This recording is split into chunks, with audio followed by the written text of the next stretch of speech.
Hello and welcome along to the season finale of My Time in the Geansaí here on the Left Wing Back podcast. Today we hear from a man who initially looked like he was going to be a noted inter-county hurler for the long haul. He then switched to football while still under 21 and went on to play for Leinster. He won a Senior Hurling Championship with Ballinkillen in 2001 and played in another final with them in 2004. And that same year he was a key figure for Fenagh as they contested the senior football final against Rathvilly. After playing with Carlow for many years, he made the switch to play with Wicklow under Mick O'Dwyer, and for the first time ever we find out the reasons for making that switch. Thomas Walsh is our guest for the season finale of My Time in the Geansaí in association with Cork and Precast. Thanks. Tom, am I right in saying actually that perhaps you could have played county hurling before county football? You are. I think I was 1 year out of secondary school. I think it was about 2000 when I got a phone call from Michael Walsh at the time, who was over the Carlow Hurling team, for myself and my brother Pat to come in and take trials with the team, and we were probably more focused on football at that stage of our career, on hurling at that stage of our career than really anything else. After coming from, we were down in school in Roscrea, so everything we did down there was kind of hurling and rugby. So yeah, the hurling was the first, and got in with the Carlow team in 2000 and played for, I think it was probably just a year or maybe a year and a bit, and which was great. You know, it was we got to play some big games there until the football came along, but have some good and fond memories of those days in the Carlow Hurling jersey, and played a bit up through the years as well, minor and under 21 with the county, and very much kind of loved the hurling with the club as well with Ballinkillen. We had some great teams over the years from juvenile level, you know, all the way up to senior. We had a great run of maybe 5 or 6 years from under 16 all the way to a senior championship. So, but yeah, loved the hurling. Yeah, so Roscrea was obviously where you went. I was aware of that. Did you have much success down there, hurl with kind of guys down and around tip panels and stuff? And I'll double this up by asking, why do you turn then from hurling to football subsequently? Do you know, great question. The answer is to the first one was, I suppose, when you're in the heart and what they call the home of hurling, you're gonna play with players that are from that area, and it was a boarding school, so you had guys from all over Ireland there as well, from multiple counties, probably more heavily based on the Munster side of things. Lots of guys from Cork and Kerry and Tip. So yeah, I mean, we had reasonable enough success down there. We got to an All Ireland B final when I was in my final year, and it was only recently actually I got a photograph sent to me. It's almost coming up on 20 years, and obviously we all have different forms of WhatsApp groups and that kind of thing. But I got a photograph sent to me, and it was just going through the guys on it, and so we had on that team. I suppose you'd be familiar with John O'Brien, Tumivara, Tipperary. He was kind of like our star player at the time. He was our full forward, and we had, who else did we had? We had the two Phelan twins from Clara and Kilkenny. We had Joe Connolly's son, Brian. A couple of other guys, Peter Garvey, who would have won in under 21. He was sub on a Galway All-Ireland winning team. O'Brien's from Cork. You know, we had Noel Maloney, the two Maloney brothers from Nina. They won All-Irelands with Tip. And then I suppose one that everyone from Carlow might know a bit better because he was a dual player, was one of our best players was Redmond Barry from Wexford. He went on to probably do similar to what I did and play the both codes over the next couple of years. But yeah, look, it was a good mix of lads, and they all came together at the right time. We kind of walked that All Ireland, and we probably should have been maybe a grade higher at the time. But those were good times. We had a great coach back then as well, a guy from Roscrea called Hugh MacDonald. And I suppose over the years of all the coaching that I ever had, I look very fondly on my time and the team's time under his guidance, because he taught us the tricks of the trade from Tipperary and from the Munster hurling. And then I suppose when you brought that back to Carlow, at the time, it was an advantage for myself and my brother, probably to come from Tip back to Carlow to play the game. But secondary to your next question is why did we leave it?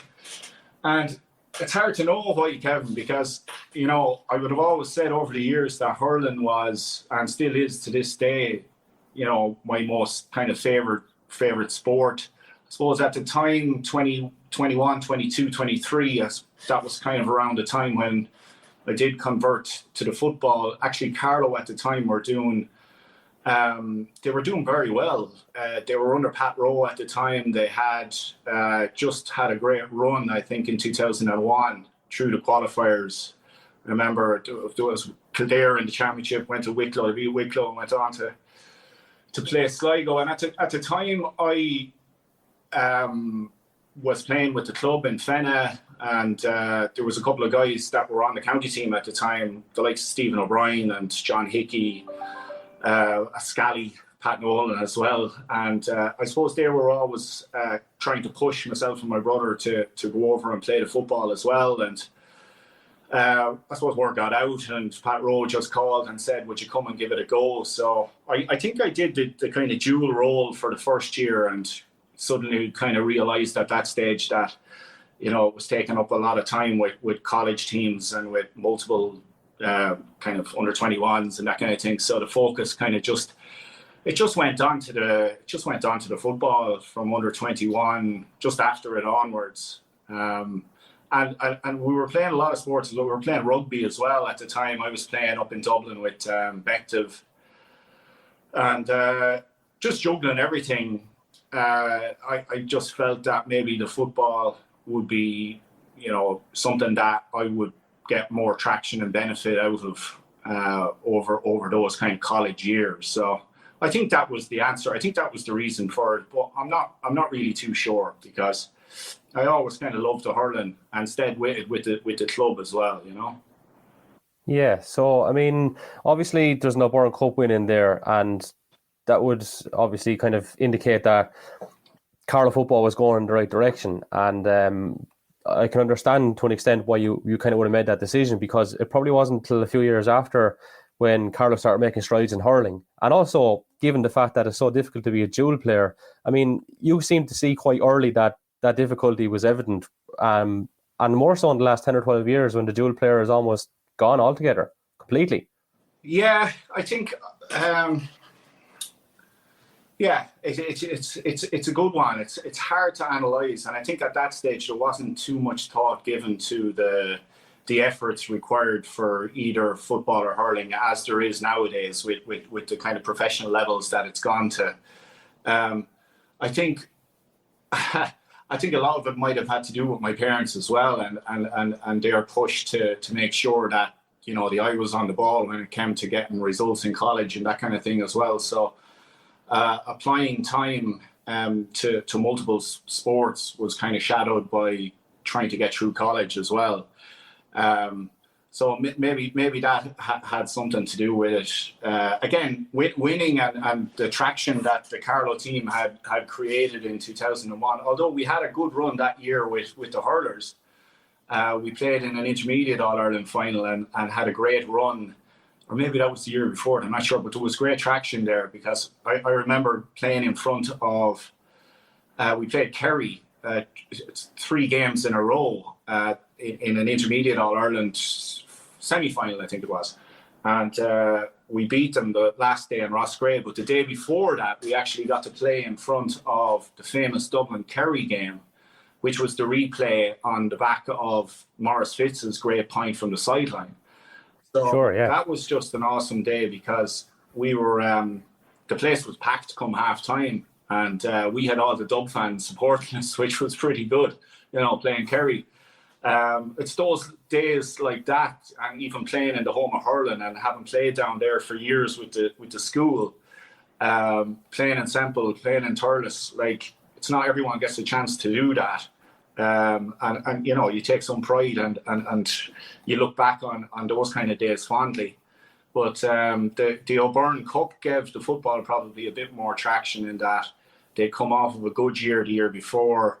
There was a good, solid team there. I was new, brought in some great guys in there, given leadership, brought me under the kind of wing, the likes of Garvin Ware, Willie Quinlan.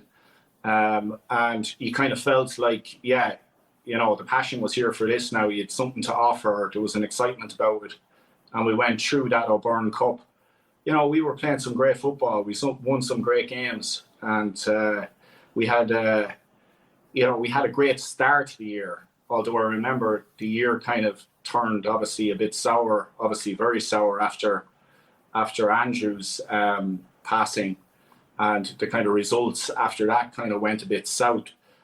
But yeah, I mean, those were good times, you know, the positive parts of it.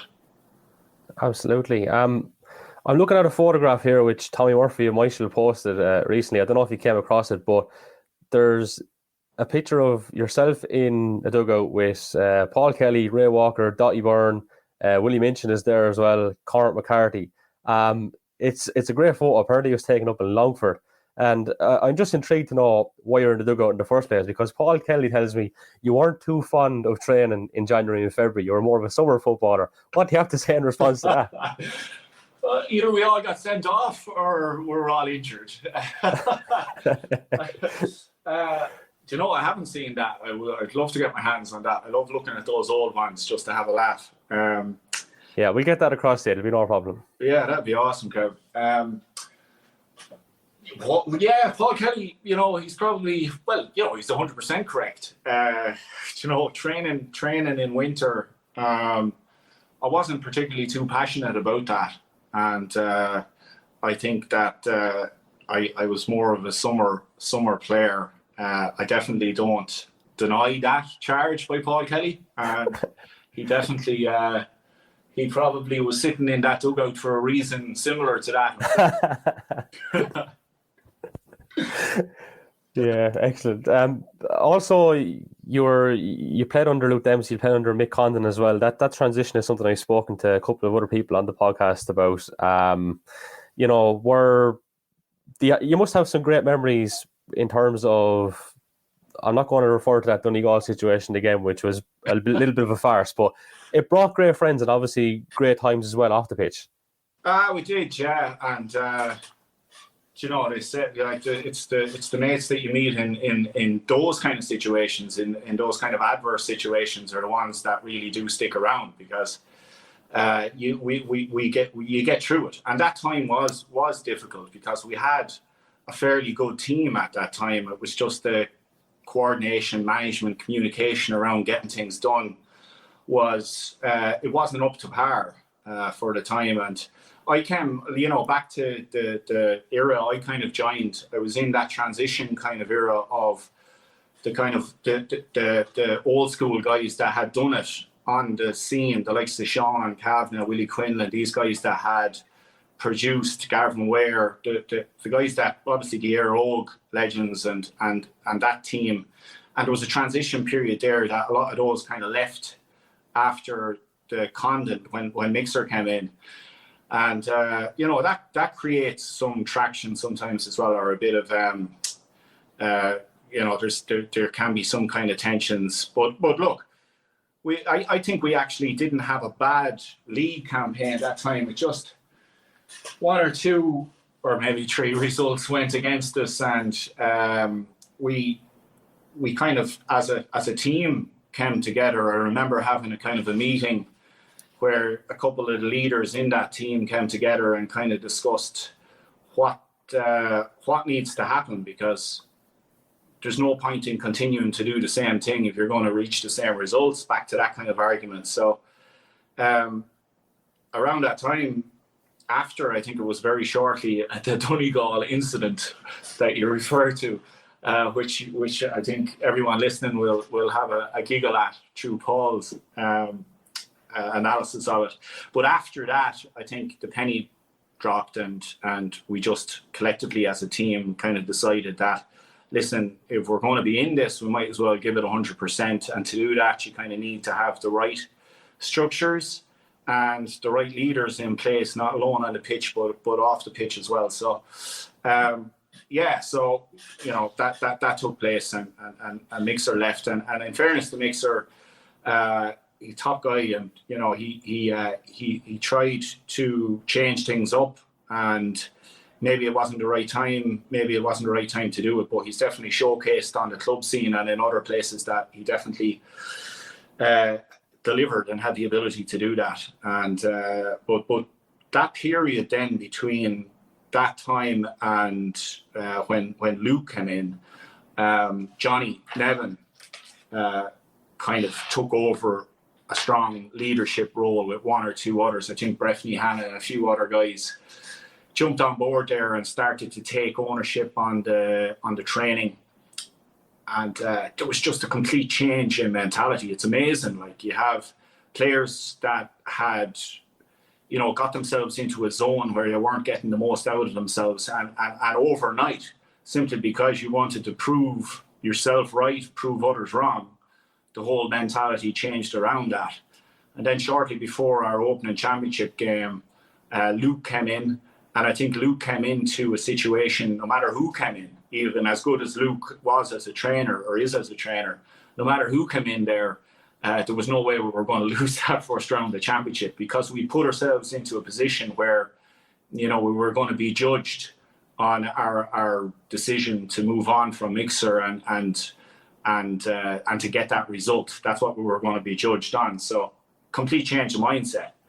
And I think it went on from there. We had a good run that year with Luke, and a good run over the next 2 years. I think Luke was in there. We had some great challenges, great games against Longford at that time, who we beat. Were a Division 1 side, and they were winning in Division 1. They had some great players, the Bardens of the world and Davis and a few other guys that were top class players.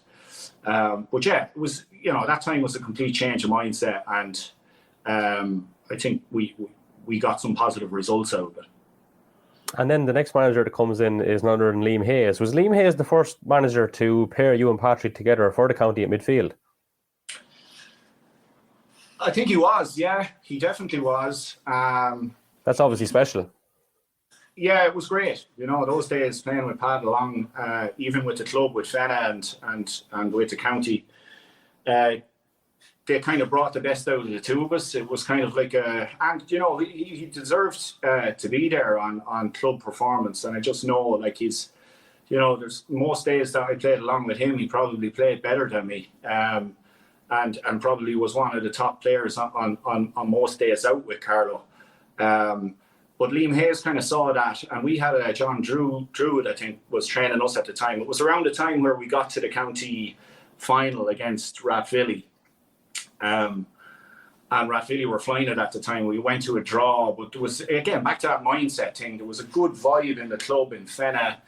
A lot of key players came at the key time to kind of bring it to that final. And obviously we'd always think to ourselves, we should have won that the first day. Rathvilly were cute. They came back and they took us apart. Well, they didn't take us apart, but they did the job out of experience and beat us the second day. And we always look back on that and go, do you know what, that was a missed opportunity, most definitely. But I think let's actually just stay there for a second. I'm sorry for interrupting you, because it was on the agenda, the county finals in 2004, and now that you've kind of brought it up, let's just stay there, because you played in 3 county finals in the space of a few weeks, and obviously, unfortunately, lost the hurling final for Ballinkillen against Naomh Breed, my own club, and then the 2 games against Rathvilly, as you're kind of mentioning. Let's stick on the Rathvilly games. Was it the first day, I think, that Val Fleming cracks the crossbar? Is that the kind of moment that hurts pretty badly? Yeah. Geez, I haven't thought of that now in a long time. Shiver with nightmares. No, it's definitely the small things that you kind of you think of, even with your own performance. Like, I know that I definitely wasn't on form for either of those days to the levels that I would have liked to have been. And it's very hard just to analyse the whole thing and where it went right or where it went wrong. It was great to be there for the club in the first place, just to go through the levels that we went through from junior to intermediate to senior in a short kind of space of time, and to get to that final and to have a realistic chance of competing and winning.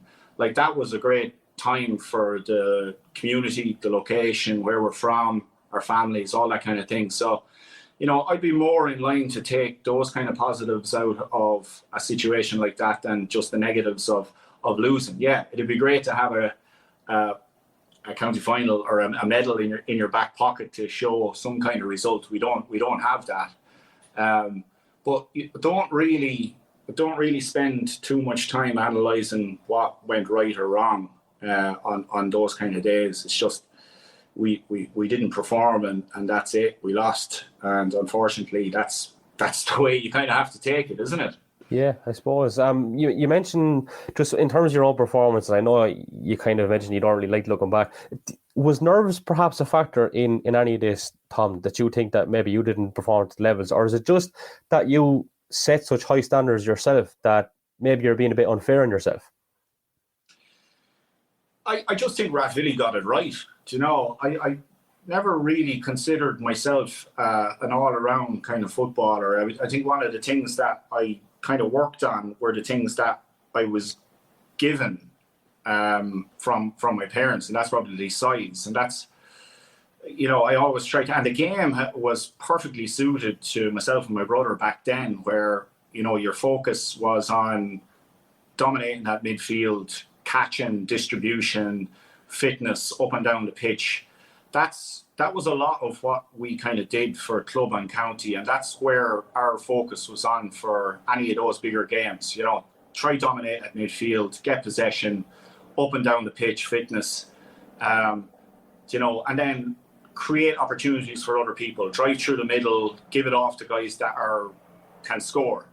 And I think that most days that we lost, most teams obviously looked at that as a thing that they would have to kind of cut out. And I think Rathvilly on that day, and most times when I didn't have a great game, it's probably more about not changing up my game, or not going to a plan B, but relying on a plan A. That's probably what Rathvilly did. I remember they had John Keogh on me at one stage. Poor John. John's a great footballer and passionate and great man marker. And it was either the first day or the second day, but I was getting frustrated, and I rarely lashed out or had any kind of red card incidents, maybe one or two over the years. But I was after maybe kicking the ball away or kicking it out over the sideline, and I was in the motion of kicking it maybe, and John came in, and whatever, like, he came in to hit me a shoulder or whatever, and whatever took over me, I gave John a box across the back of the head, just completely, didn't even think of what I was doing. It was just out of pure aggression. And I remember John turned around, because we were mates, and he turns around at me, and I looked at him, and we both looked at each other in shock, like pure shock.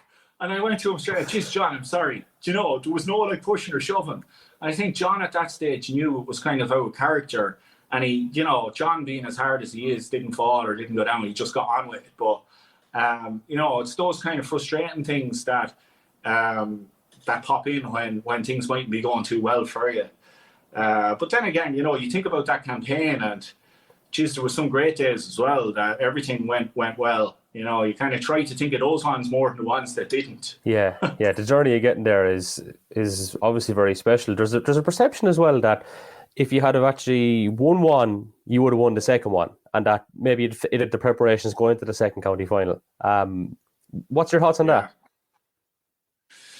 I suppose back to that word I keep using, kind of traction, isn't it? It's the spirit, the community spirit was there. I think the players were there to turn it into maybe 1, 2, 3. Once you have that group of players, an early success can mean can mean a lot of positive success after it. And I think what happened with Fenagh and in Ballinkillen in ways as well, with our 2001, the Hurling Championship that we won.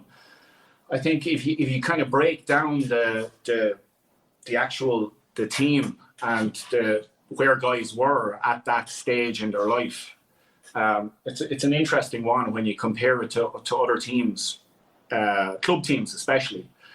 That if there's not early successes in those kind of situations, you know, guys move on and their focus really gets kind of put towards other things in life. And I think that did happen with the Fenagh team anyway. I think everybody kind of, after the 2 years of trying to do it, everybody kind of moved on. Like, we were in semi-finals and, you know, pretty much leading up to that for 2 or 3 years before it as well. So we're always there or thereabouts. And there just comes a time, I suppose, where the focus for certain individuals needs to kind of move on and change is required. But you're right, Kevin, probably if you get those early successes and wins, you're definitely going to keep the vibe going within the club and keep going after it. Yeah, that medal you won in 2001 when you dismantled Rangers on what I'm told was a horrific day. I mean, that's a pretty fun memory to have too. The worst day I think I've ever played a hurling in my life. Yeah, that was a great memory. That, you know, the clubs are just, I suppose you hear it all the time about the passion and the community spirit, and there's nowhere I've experienced that any to a higher degree, I think, than the days of being in that final in the hurling and in the final in the football with Fenagh and Ballinkillen. Like, it's just, and I suppose it had to do with our age as well. You know, you're young and you know, you think that everybody is interested in what you're doing when they're not, you know, and but you just felt that everybody around the place was 100% totally on board, and the after effect of winning something like that, what it does to the community spirit, is, you know, I don't think you get it anywhere else. You certainly don't get it in you know, other sports or other countries. It's just a uniquely brilliant Irish thing, and it's something that we should definitely hold on to and you know, not change. Definitely. Yeah. So let's take it back to Hayes then. Interesting times and an interesting man. I thought Liam Hayes was probably one of the best, I suppose you call it trainers or mentors I could have had, because and you know, everybody wouldn't say that, I suppose, but I definitely would, because I think what he did was he brought well, he was a midfielder first and foremost, with All Ireland medals in his back pocket, which is first and foremost, that's the ultimate respect from a fellow midfielder. Yeah. So he walked the walk, and not alone did he do it on the sports field, but he did it in business as well. And what he brought to the game was a more professional business structure on the back end, and he tried to change up the way that we thought about playing for Carlow. And, you know, he tried to maybe take out the traditional thoughts that we might have had and bring in a new.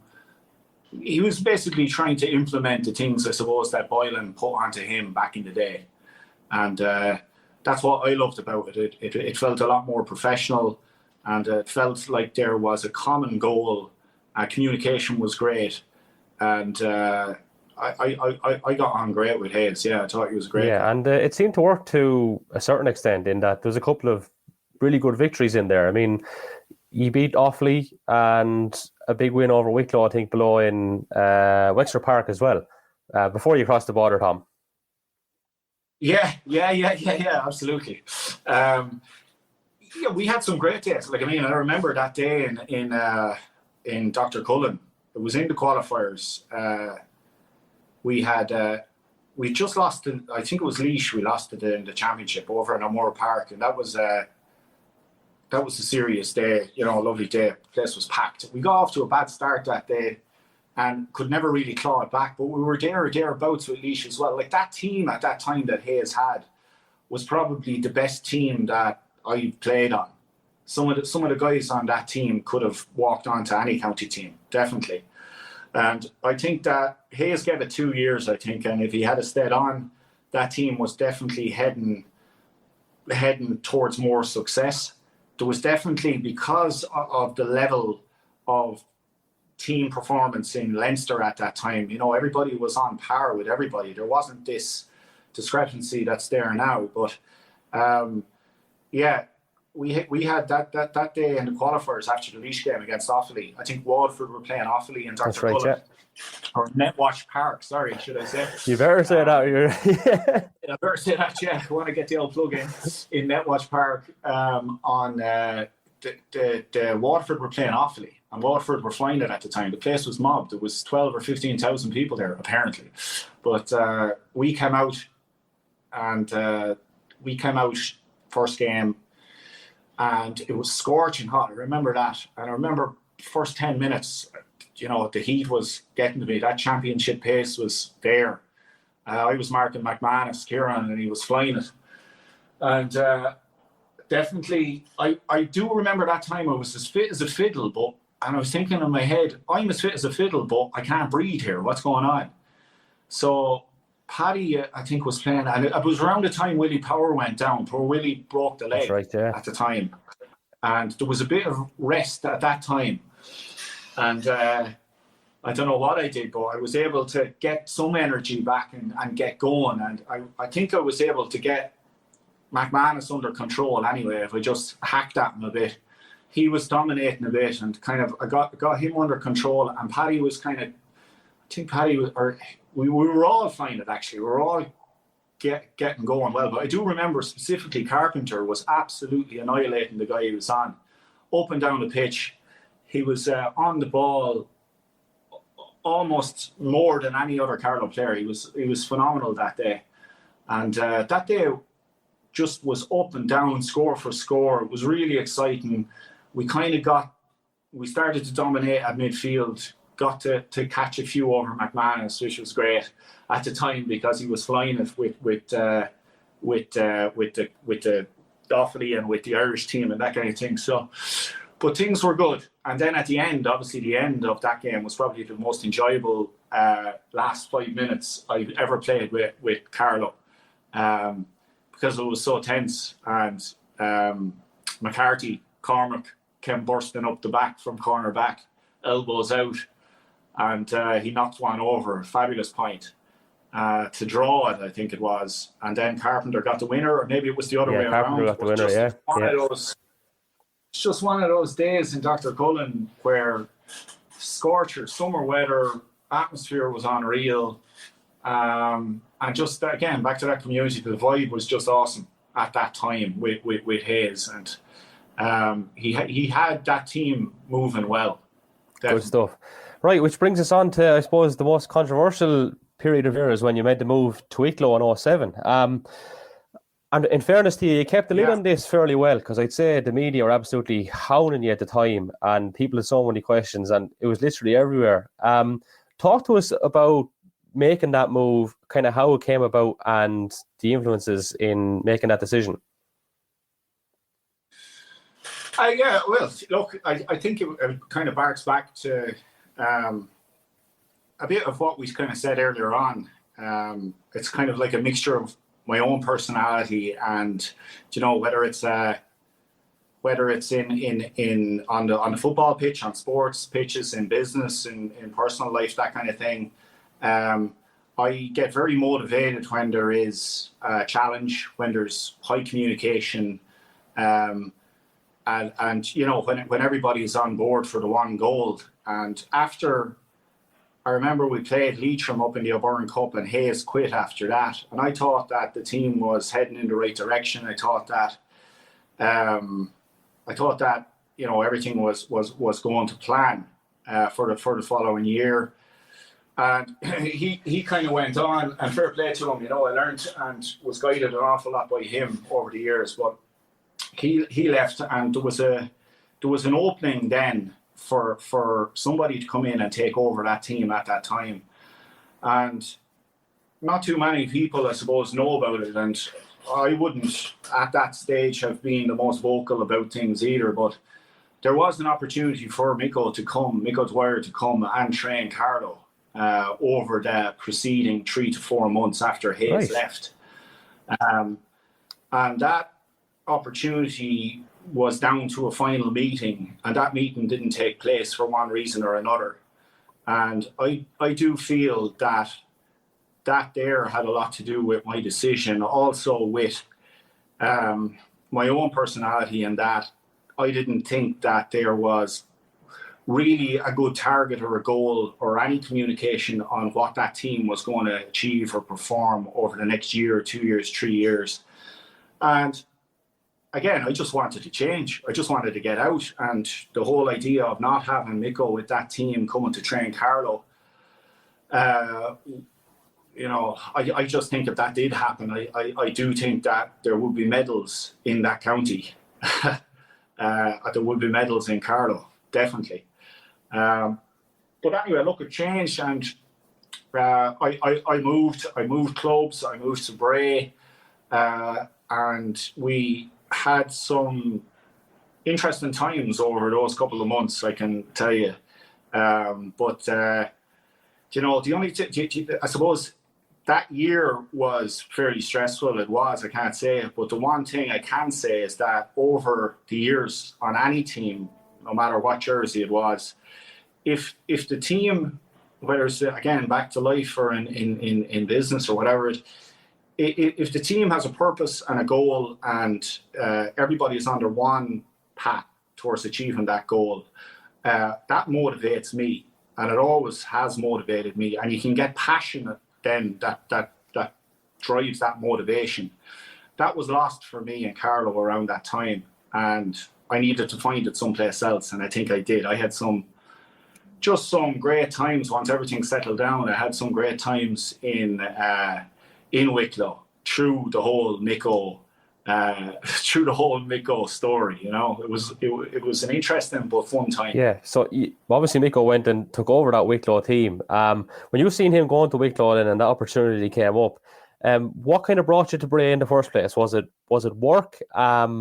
And were you kind of trying to canvas for Mick to come to Carlow in the first place, just trying to establish that kind of connection? I never canvassed for Mick to come directly to him or anything, but there was certain personnel that had created that opportunity to take place at the time. And I suppose people talk about regrets, and that, thinking back of it, you're somewhat naive not to jump on board as probably being one of the main leaders and players in Carlow at the time. Jump on board and become part of that process to get someone like Mick on board, because I just think that would have been a game changer. At the time, that wasn't something that went through my head, and I do regret not jumping on the wagon to get that man into Carlow. I just think that would have been the ultimate game changer for that particular team, or for any team. It would have seemed a no-brainer, Tom, from the outside in, if there was a possibility of it happening. That I know there's obviously external factors. Perhaps it did come down to money or something. I'm just speculating here now, but that would seem like a no-brainer, given the fact that he'd been so successful prior to that. Yeah, I think, looking back on it, hindsight, all that kind of stuff, definitely, I would have felt it was a no-brainer anyway. But again, I was somewhat looking at it from the outside. You don't know what's going on behind the scenes or what personalities are involved in that process. But myself and a few other players were pulled in after one club championships game around that time, and we were asked whether or not it would be a good idea to go after, and we were told that the opportunity to meet was there. And at that stage, I think all of us in that room said, yeah, absolutely, go after that. Go after that. But, it didn't evolve. It didn't turn into anything. And that was definitely disappointing. at the time. And still to this day, you're always wondering what difference that might have made. And you think it probably would made a big difference. So if it wasn't Mick O'Dwyer taking over Wicklow, do you still think you would have went? I don't think so, no. I don't think so. I think that having the opportunity to play for him was something awesome. Would I have stayed in Carlow, or would I have gone on maybe to do other things that fill your and get your passion back? Who knows, Kev? I don't know. Who knows? But he was definitely. It was definitely an awesome experience to work underneath him. There was definitely no doubt about that. And just knowing some of the players that were on the Carlow side at that time that maybe were at 75% of their potential, and maybe a bit confused as to what the end goal was. I think that having someone like that come in and take over and completely dominate what the next 2 to 3 years is going to look like, I think that the talent level was definitely there to be very competitive in Leinster. Right. I'm going to go into detail with your achievements at Wicklow, because you won the Tommy Murphy Cup and you had some great days down there. But just, at that particular time, Carlow Hurlers have been motoring fairly well too, and they won the Christy Ring in 2008. Was there any phone calls coming from Owen Garvey in around that time? It probably wasn't going to sway your decision to play under Mick, but was it a consideration perhaps? I can't really think back at that time. Perhaps it was talked about. I can't remember, but I don't think it was. I don't think it was a consideration. No, it wasn't. I think the focus was just to kick football and to concentrate on that, because hurling wasn't really something that was in my life at that stage, apart from maybe the odd club game. So no, I think it's probably the best answer to that. Right. So let's go to Mick then. It sounds like a naive question, but what actually makes him so special to play under?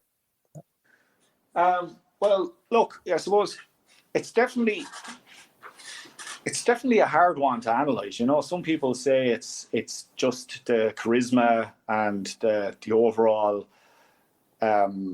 atmosphere that's created in a room, that he's able to player manage and treat each player differently to get the best out of them. Some people focus on that. Some people say it's the training, the constant Dickensian fence to fence and lap by lap. It's hard to put something on it.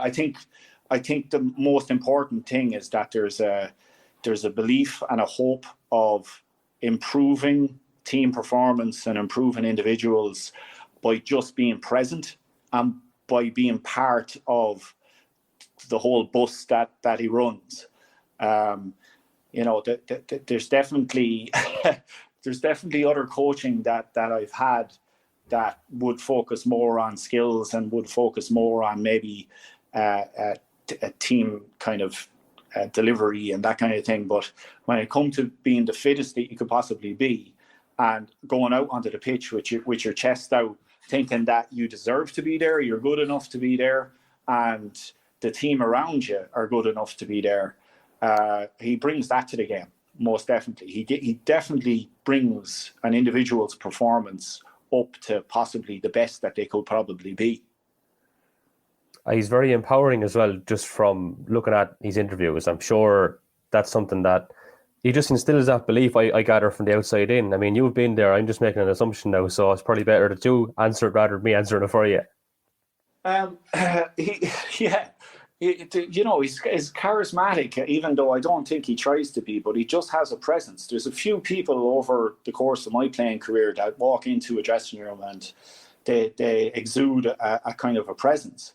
And, I suppose he had to build that. You know, he didn't just walk into the room. He built that through his playing career. He built that through his All-Ireland winning successes with Kerry. And he was totally entitled to walk into every room after all those achievements and to receive the kind of plaudits that he does, and to receive the kind of respect that everybody gives him. And I think that when everybody buys into that kind of respect, they know that he's here to make a difference, and he knows that his presence alone makes a difference. And it's a weird one, you know. It's kind of like, you know, are you just hoping that presence can make the difference, or can we go out and focus on our, you know, skills and development? But like, there's no point in going out and focusing on the skills and development if you don't believe that, you know, you're all going to win something at the end of the day or achieve something better than you did the year before.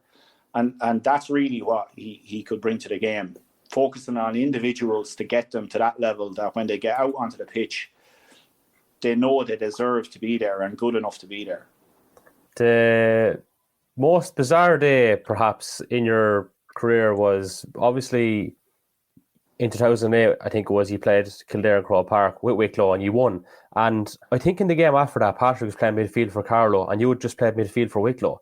What in the name of God was the family thinking that day? Like, that must have been the most bizarre thing ever. You know, I really don't think it was, that word bizarre was ever used or anything. It was just I think my dad, who, you know, really kind of drove all through our careers, drove us to kind of think of our own performance, and no matter who you're playing with, don't let the family down and perform and be, you know, get out there and give it your all. You know, he instilled that no matter who you're playing for. So I don't know if that was thought about that much either then or now. It was just another team, get on with it at the time. And it wasn't the kind of thing that we really talked about that much at the time, you know? Yeah. Did you actually mark Patrick at any stage playing against Carlow for Wicklow? No, I never got the chance to. Well, he probably never got the chance to, because he probably clattered me one. But no, it never really panned out that way. You know, and it would have been an interesting one, all right, because anytime we did play each other, it was probably on the lawn at home as young lads, and he was always a year older than me, so probably at the end of the day, all the time, I was the one coming in crying, you know. So yeah, and he seems like a character that you look up to quite a lot, even though he's your brother. You've mentioned the Ross Gray thing and playing midfield with him and hurling the football and stuff like that. Was he fully supportive, obviously, of the decision to go to Wicklow, or did he try to talk you out of it, considering he stayed with Carlow? Look, I think Paddy's personality is he's you know, quiet and easy going, but gets the thing done. I think he was at the time not really too vocal about that. It was more about, look, what's going to improve yourself, really, more than anything else. Like, what do you need to do to stay focused and to stay passionate about something? And there was never any negatives about what I was doing at that time. Like, he's I do, I suppose, look up to him very much so. And I would have always said that he's the better footballer. There's no doubt about it. It's just he always needed a kind of kick in the arse, or to get a quick elbow into the jaw in the first 5 minutes to get him going. And when he did get going, there was generally no stopping him, you know. So motivation was something that he needed to work on sometimes. Right. So, in fairness to you, Tom, you came back to us in 2010, yeah. And ironically, I think your first championship game back with Carlow was against Wicklow. It was. Yeah, was it 2010? Yeah. You couldn't actually write that, like. Yeah, it was great old. You know, there was great old stories, I suppose. between the two teams, but came back, and that Carlow team again at the time, it was kind of like there was a transition there as well between the older, let's just say the middle stock of players that we played with under Hayes, and there was a new kind of group coming in at that time, which are probably at the kind of the end part of their career now. A lot of them are still playing there, the likes of Sean Gannon and Ledger, Brendan, Shane, and a few more guys, Dara Foley as well. They were all kind of younger lads on that team, and they had some great successes as juvenile, well, I suppose minors, under 21s, that kind of thing. So they were kind of bringing a different mentality to it. A lot of those guys had pretty good success, whereas I probably didn't at that underage level. And there was definitely a different mindset in the camp at that time when it came to training and what guys were eating and how guys were looking after themselves, and which was good to see at that time. And didn't get off to a good start with the Wicklow loss. In fact, I was pretty confident that day that we were going to win that day with the kind of role that we were on coming into that day at training. Everything was going well, and it was a good team put together there as well. Just didn't work out. Again, you go back and critique yourself. I kind of didn't have the best of performance. I think I got 2 yellow cards that day and got the line with 10 minutes to go, and they kind of but the game was probably gone from us at that stage. But yeah, that wouldn't have been one of the better days in the career. No, I wouldn't have thought so. And I'd say the Wicklow boys probably let you know about it as well when you came back. But was it kind of were you uncomfortable in any way coming back, or fearful that some guys mightn't have been the most welcome? I know they were, but you don't know that before you come back. Sure, look, I suppose, yeah, you kind of have to take that with a pinch of salt. Like all the, we had great times in Carlow and Wicklow, and the move obviously puts you in a position where you kind of have to take that. You kind of have to put up your hand and take that, and that kind of jostling and hedging, or whatever you want to call it, during the game, it's all part and parcel of it. And for me, I just use that as kind of fuel for the fire sometimes. Try not react to it, just put it in the belly, burn it up, and put it back on the scoreboard is what my thoughts always were. But like, most guys are different animals on the pitch than off it, and you don't treat everyone as an enemy on the pitch, but sometimes they are. But the biggest enemies, I suppose, I've ever had on the pitch, I've had pints with them after the game and had a laugh about it. And that's what I love about sports. It's you put it all out on the pitch, and when you go off it, it's a totally different story, I think. Anyway. Absolutely. So I think your last year with Carlow then was 2011, and it's probably the closest you ever came to playing in a Leinster final. You got to the semi-final against Wexford. A fantastic day against Louth. That was an incredible victory in the quarter-final. Yeah, it was, yeah. And I think I was pulled back into centre forward at that time. I think I probably had a few pounds on me too much, and the legs were beginning to give up. Although I was only 28 or 29, but all these young lads were coming through, and Sean Gannon, these newer guys that I talked about, were all flying it. And Brendan was a year or two back from Australia, and he was flying fit, and he was in his element, I suppose, where I was back in 2003 or 4 or 5. He was definitely taking that role up and down the pitch and just dominating. So he had an awesome day that day. As far as I remember, he got the winner. And Louth were just coming off of a Leinster final the next year after they should have won a Leinster final. They were, I don't know what you want to call it, robbed or whatever at the time with me the year before, but they had a great team, Louth, at that time, and they were on a roll. So they were a nice scalp to take starting off the year. And then we went on from there, and we got to, who did we go and play after that? Yeah, it was Wexford and Croke Park, in the semi-final. And you got off to a great start in that game, and then a bit of a tanking in the end. But you sensed after a few minutes, wow, there's a possible Leinster final appearance on the cards here, realistically. Yeah, I suppose it was the closest that we could say. I know the lads got there 2 years ago against Laois, but from my playing career, it was definitely the closest we could have got to a Leinster. And yeah, it was disappointing that we kind of tanked in the second half. I suppose fitness was a big thing. I remember we played. I thought we had a great chance that day. I thought we were getting to a Leinster final. Everything was flying. The atmosphere was good. Community, like everything was going well.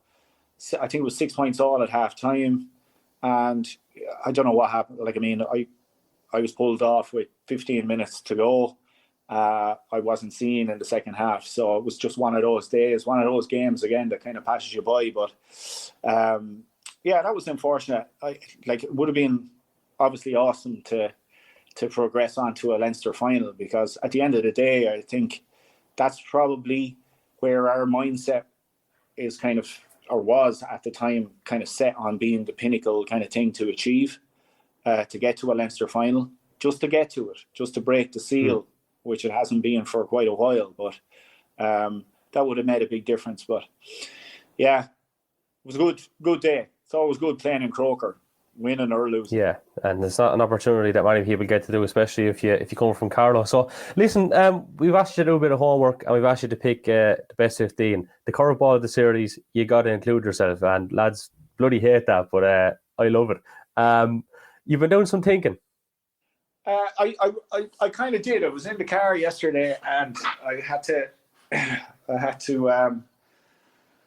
to spend some time away from the house here. So I sat into the car and I just went through, and it's amazing when you do think back of it, some of the guys that you've played with over the years, some of the obviously the great stories as well along the way. But I kind of made an attempt at picking a team, and it wasn't easy, but I made an effort anyway. That's all we can ask for. Yeah, exactly.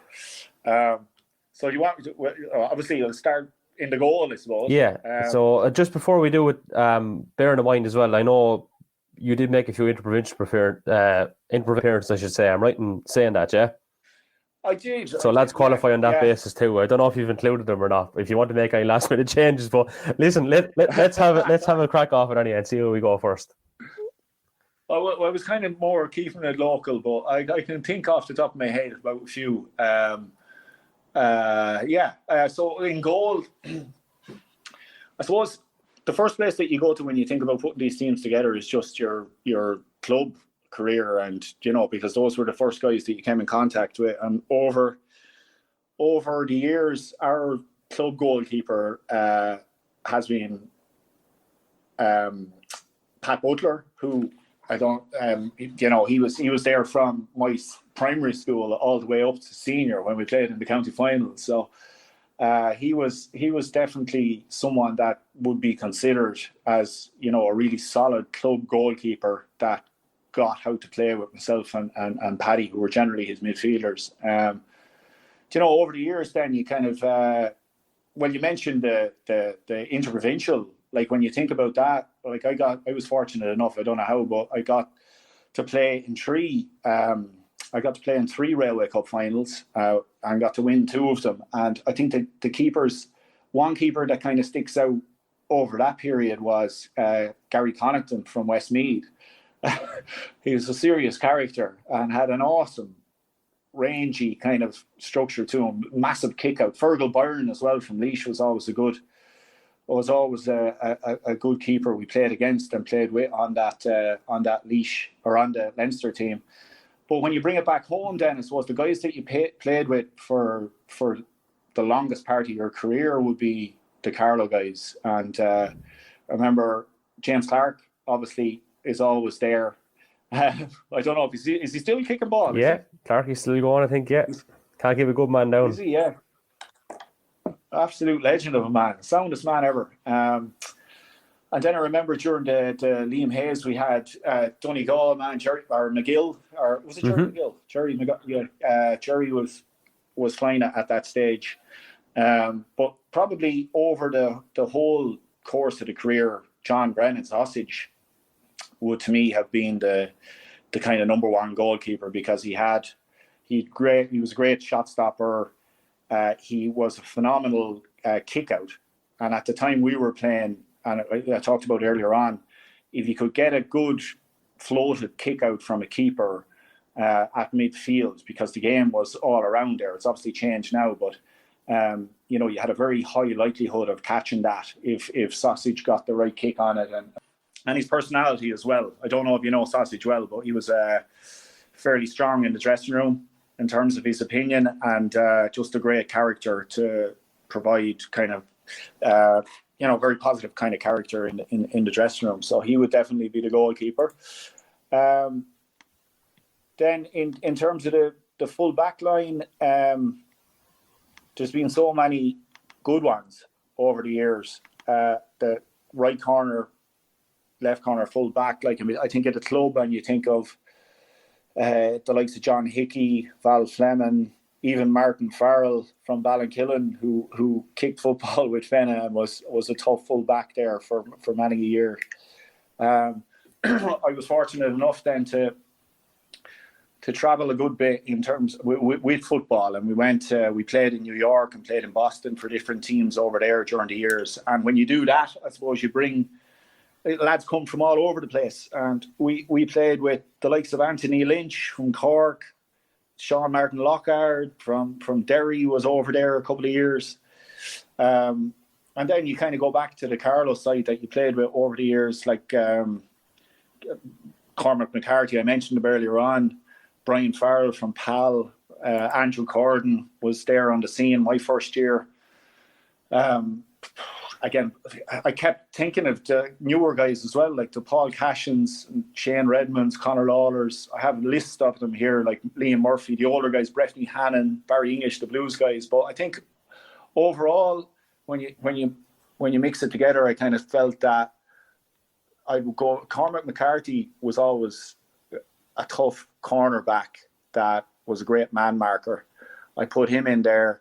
I put Brian Farrell, who was an attacking fullback and who I played with for years, and he was always there to take a pass, even coming through midfield, centre back, centre forward. I think he always wanted to be a forward, but he was just a great man marker as well at full back. Mm-hmm. And my first year was obviously with Andrew Corden, and he was just head and shoulders above everyone when it came to man marking and just quality leadership as well. So I'd stick with that full back line for now. Very solid. I think so. Okay, half back line. Half back line. Right. Let me have a think about. So, give me 1 second. I could go through the list that I kind of thought of yesterday. Give me 1 sec here now. So yeah, again, back to Fenagh. Had great days out with Stephen O'Brien was a great player, and had many years with Fenagh and with the county as well. There's guys that probably didn't play county and played with Fenagh and probably could have, like the twin Nolans, the Stacks, Michael James and Pat were always great. Niall Hughes was always a great footballer in Fenagh, probably never played with the county, but just solid club players. And then with Carlow, you mentioned the man multiple times in this podcast, and I can't wait to hear it, but Paul Kelly was always a solid, just a great attacking half-back. The Kildavin boys had a few, like Richie Sinnott again, played with him, great player, could play centre forward, could play full forward, played most of the time with Hayes in that back line.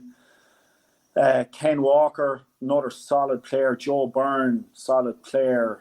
And then, I suppose, with Wicklow at the time, there was the O'Hannick brothers were great players. There was a guy, Brian McGrath, he played with Kilmacud, fabulous player. John Keogh, I mentioned him earlier on, was obviously a savage player as well. So I think very Carlow based, this one. And again, there was great players with the Leinster as well. I remember playing with Tom Kelly from Laois, just a phenomenal athlete. Anthony Miles, great player, dominant player. Collymore from Dublin as well. They're just all solid players. But Stephen definitely would be in there because of club and county. Stephen O'Brien would be my number 5. Joe Byrne, number 6. Joe Byrne was a bit like Brian Farrell. You know, he was serious man marker, tough as nails, and came forward with the ball and offloaded to people in kind of better positions. Everything you want in a centre back. And then probably Paul Kelly, just for the stories alone. I know, in fairness to him, he was the old. I remember playing Laois back in 2003, 2004, around the time of Hayes. And his sole job was to just follow Ross Munley. And not alone did he follow Ross Munley that day, but he was fairly dominant on the ball as well. Paul was always just a solid player, just a great lad. Great character in the dressing room after as well. So that nice one. He'd be delighted with that. Yeah, yeah, he would. That's a good. I think that's a good, solid backline. Definitely, yeah. It looks great here. I have it wrote down on paper. So you've got Sausage in goal so far, and you have Cormac McCarthy, Brian Farrell, the late great Andrew Corden, and then you've got Stephen O'Brien, Joe Byrne, Paul Kelly. There's certainly nothing wrong with that at all. Yeah, and you know, on their day, some of the other lads that I mentioned as well would be as good, you know. But that's what I felt was a good, solid backline anyway. So midfield then, to move it along, I suppose, you know, based on our last conversations before I select my brother, definitely I remember starting off, Garvin Ware at the very start was the first real kind of well-known midfielder that kind of brought me under his wing back when Pat Rowe was involved and Garvin was kind of leaving at the time. And then over the years, played with multiple different guys, Dahi, Byrne from Kildavin, Philip Nolan from the Blues the Weed, even Podge McGrath, Clonmore, Willie Power, Tinryland, and then the newer guys, the likes of Brendan Murphy, obviously, Sean Gannon played in there a couple of times as well. And then just with the bigger, the Leinster guys, Noel Garvin was always a solid player from Laois. I always loved playing Laois. My mother was up from that area, from Arles, from Coolinowl, and whenever we played Laois, there was always just a little bit more in the air. Now, we weren't particularly too successful against them all the time, but just loved playing against them. So I got a chance to play with Noel a couple of times, and he was always a cute player. But I have to obviously, you know, I played with him all over the years from under 10s all the way up along, or even earlier. So, but whenever I played with him, I think my brother would definitely be the one that helped me perform to my best and probably helped the team because we all kind of rock and roll together. So I definitely have to put him in there. Good stuff. I'm selecting myself as the midfield because I think I'd be a donkey anywhere else.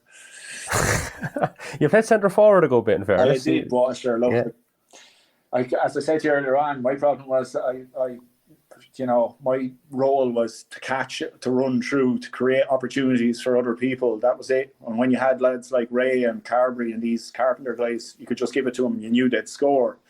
But when you're put in a position where you're expected to score, my 2 left feet didn't help me sometimes. But, anyway, look, that's it.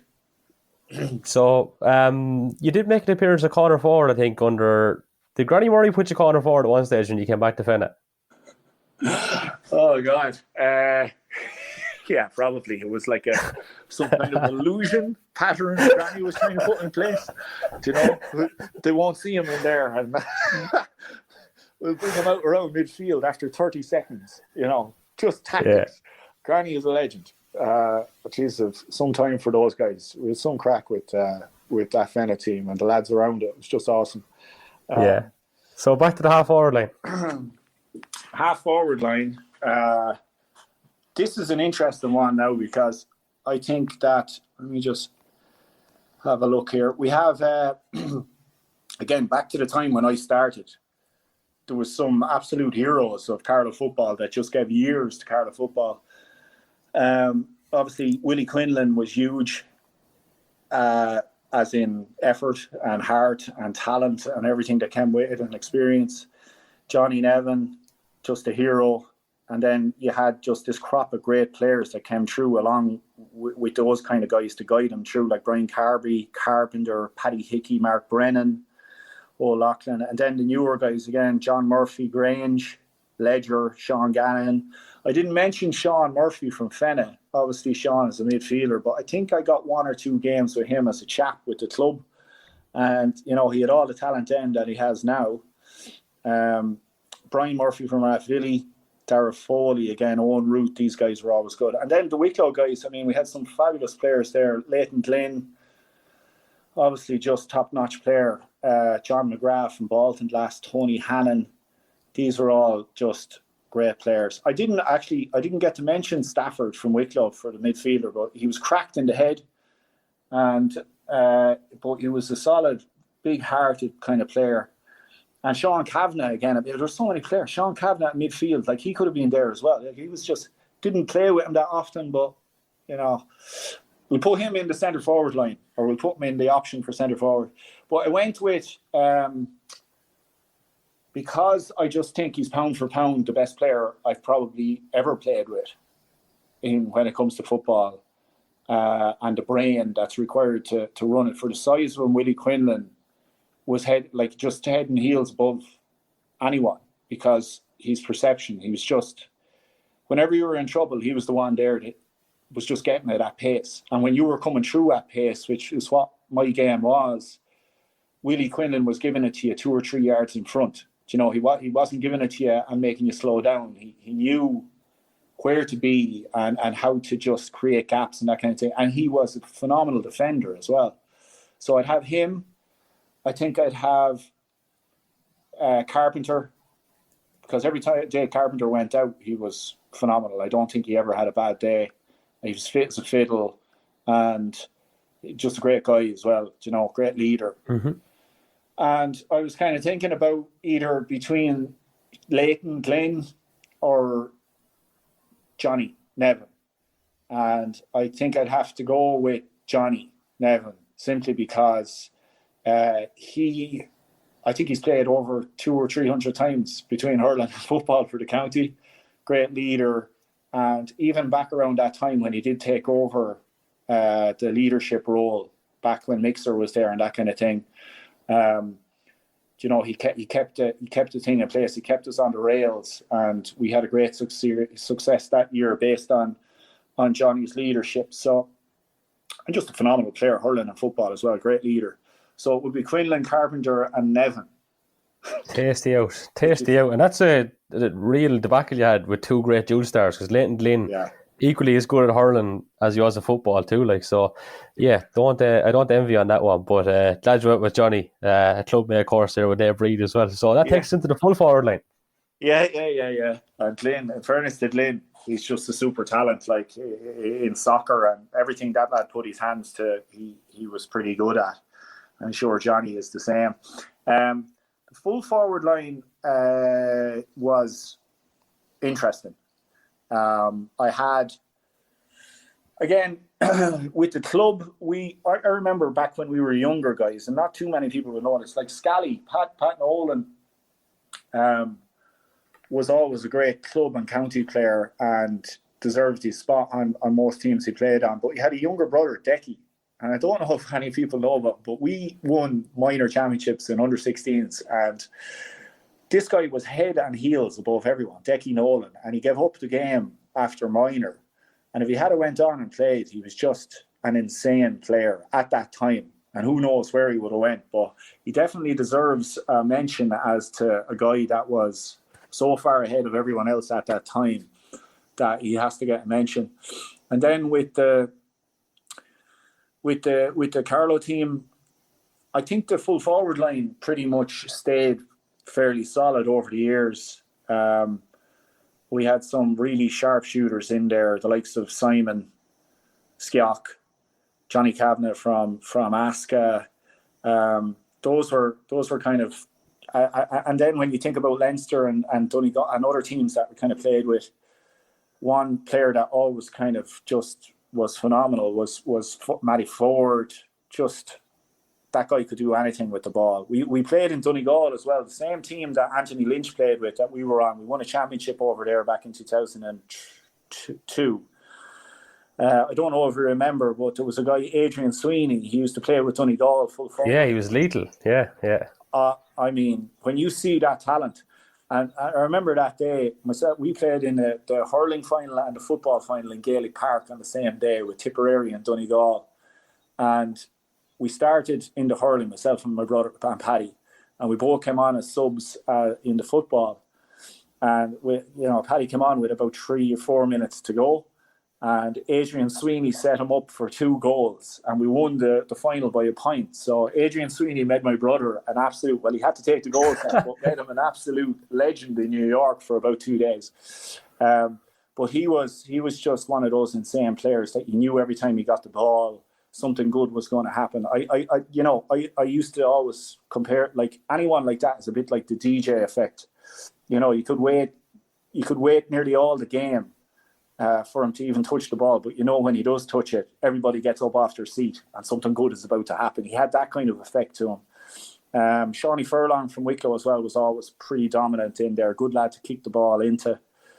But I went because of the way I played, and every time, you were kind of falling over, you dragging in 2 or 3 men. It was always the guys that you handed out to and what they did with it. And the best one for finishing that I ever kind of played with was probably Simon. Like, every time he got the ball out there, you knew he was either going to top corner or over the bar. And that kind of made all the hassle worth the while if you were taking slaps to get it out to them. Furlong in full forward, I just thought that he was insane. His skills were just insane. Every time he got the ball, he created or made some damage. And then I put Brian Kelly Skiock. Again, just insanely talented, great skill. And you could rely on him for, 1, 2, 1, 3, 1, 4 a game. And that's what you need in championship anyway. You need those kind of guys that can pull off those scores in at full forward. So Ray, Furlong, Kelly. Serious team. Let's recap this very quickly. So we've John Brennan, Cormac McCarthy, Brian Farrell, Andrew Corden, Stephen O'Brien, Joe Byrne, Paul Kelly, yourself and Paddy in the middle of the field, your brother, Willie Quinlan, Mark Carpenter, Johnny Nevin, and then Simon Ray, Shawnee Furlong, Brian Kelly. That's a serious team. Serious team. Yeah, I wonder what they'd all perform like now if we talked out and played Carlow. I often wonder about that. Yeah, and just quickly before I let you go, you've been ever so kind with your time. Yeah. You're working over there with NetWatch. You've obviously got that connection to Carlow still. What are you doing to keep fit over there? Are you playing anything? Obviously not at the moment, but in general, over the last couple of years, have you been playing a bit over there? Yeah, absolutely. No, I the first year, well, at the moment, obviously it's quite hard to, but in terms of like just gymming away and keeping kind of half fit, I've been fortunate enough. I try to keep myself in shape. But when I came out here at the start, I did play kind of a short year with Galway, the football club out here. Now that's a while ago, but over the last number of years, I've been a member of the Boston Irish Wolfhounds. It's a rugby team over here. I captained them for a couple of years, and that keeps me active, keeps the mind going, and you're getting kind of more involved on the training side now, helping out the young lads coming through, that kind of thing. Just to keep sane, and hopefully, please God, definitely everything is we'll kind of get back to some kind of area where we were before, where we can go back out and train in team format, that kind of thing, because there's only so much you can do on your own, I think. So yeah, keeping active, that's the most important thing. Absolutely. Good for the mind, good for the body. Thomas, it's been an absolute pleasure. I never got to speak to you previously, professionally or personally. So I've really enjoyed the conversation, and thanks for being so good with your time, all right? Yeah, Kevin, look, best of luck with things. Really appreciate you calling, and you're after bringing up a lot of old good memories there. So great to talk about them. Yes, the mercurial talent of Thomas Walsh, a man who had natural ability in abundance across hurling, football, rugby and several other sports, with many actually feeling that he was a better hurler than a footballer. I was delighted to have Thomas on the podcast, and it was also good of him to explain the reasons behind the move to Wicklow, which many people, including myself, wouldn't have been aware of beforehand. So my thanks to Thomas for coming on. And so that brings the curtain down on this series of My Time in the Geansaí. My thanks to Cork and Precast, thanks once again for sponsoring today's show. And thank you to everyone who tuned in, rang me, text, sent WhatsApps, gave ratings, reviews and recommendations. They were all very much appreciated. And to the guests, I thank you all for being so open and honest in telling your stories, as without them we wouldn't have a series. Keep an eye out on our social media channels for updates on what may or may not be happening next. And until next time, take care.